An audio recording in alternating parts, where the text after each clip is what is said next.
Gracias. Qué bueno que las senadoras del PAN se solidarizan hoy con las víctimas.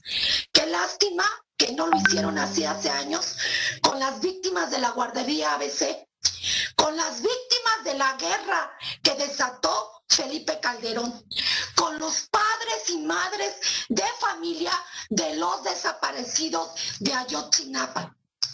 A quien sí le interesan las víctimas es a este gobierno. Y por eso me congratula como profesora normalista que el día de ayer la Fiscalía General de la República dio a conocer que se logró identificar los restos del joven Cristian Alfonso Rodríguez Telumbre, uno de los 43 normalistas víctima de la desaparición forzada la noche y madrugada del 26 y 27 de septiembre de 2014.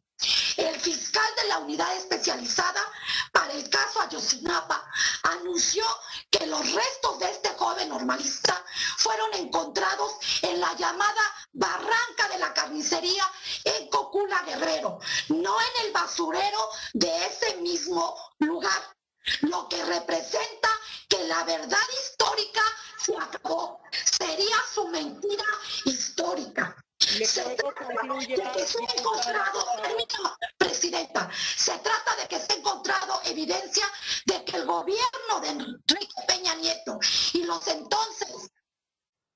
entonces Procurador General de la República le mintieron al pueblo de México y le mintieron a los padres y madres de las víctimas. Hicieron una investigación sesgada, al vapor, fraudulenta, con el sello del gobierno anterior, que fue la cerrazón y el avasallamiento.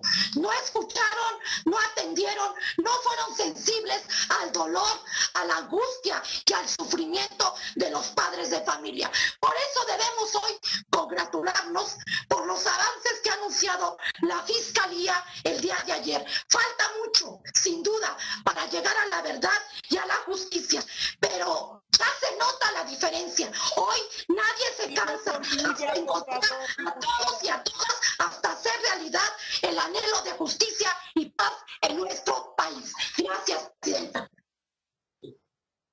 Gracias, diputada Piña.